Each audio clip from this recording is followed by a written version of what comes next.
विशेष बातमी। नमस्कार दोस्तों,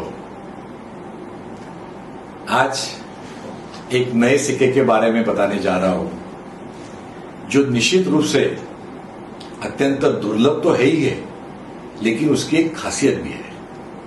और ये खासियत ये है कि हम लोगों ने विक्टोरिया रानी के सिक्के तो बहुत देखे, लेकिन वो सिक्के चालू हुए सन 1840 में। उसके पूर्व ईसा पूर्व 100 शताब्दी में पहली बार दुनिया में किसी स्त्री के नाम पर, किसी साम्राज्ञी के नाम पर सिक्के प्रसारित किए गए। आज हम उस सिक्के की बात करेंगे और निश्चित रूप से ये दुनिया का पहला सिक्का था जो किसी साम्राज्ञी के नाम से प्रसारित किया गया था, और वो भी हिंदुस्तान में। और खास करके दूसरी महत्व की बात महाराष्ट्र से। आज के महाराष्ट्र, जिसे पहले हम दक्खन कहा करते थे, दक्खन में जुन्नर के बाजू में या जुन्नर के परिसर में सातवाहन का राज्य था, जो ईसा पूर्व 100 से लगाकर ईस्वी सन 300 तक चलते रहा। निश्चित रूप से दक्खन भारत के ये सर्वप्रथम शासक थे सातवाहन। प्रथम सातवाहन की पत्नी थी नागनिका। प्रथम सातवाहन के गुजरने के बाद नागनिका ने अपने बेटे को राजा बनाया तो सही, लेकिन खुद के नाम के सिक्के भी चालू किए नागनिका के नाम से, जो इस दुनिया में सर्वप्रथम किसी स्त्री के नाम से निकाले गए सिक्के हैं।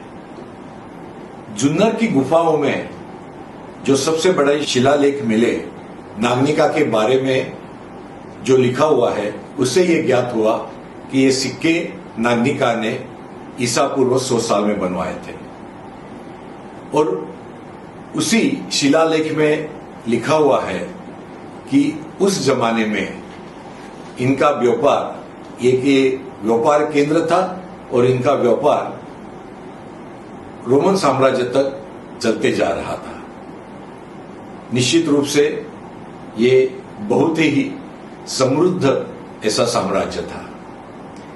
ये जो सिक्के हैं जिससे हम घंटी बनाते हैं, उसका जो धातु रहता है, वैसे धातु से ये सिक्के बनाए गए।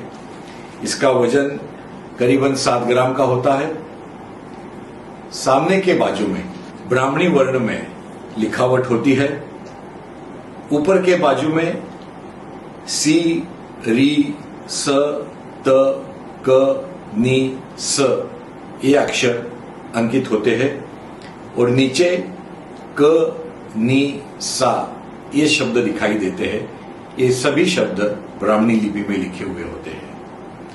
मध्य में चौकोन में ना, ग, नी, का, ये शब्द अंकित होते हैं। कहा जाता है कि नागनिका ने अपना साम्राज्य बड़ा करने हेतु अश्वमेध यज्ञ किया था, और इस यज्ञ के पश्चात जो दक्षिणा दी जाती है, जो दान दिया जाता है, उसके लिए उसने ये सिक्के बनवाए। और उसके खुद के नाम से पहले बाएं हाथ में उसने अश्वमेध के अश्व का चित्र अंकित किया।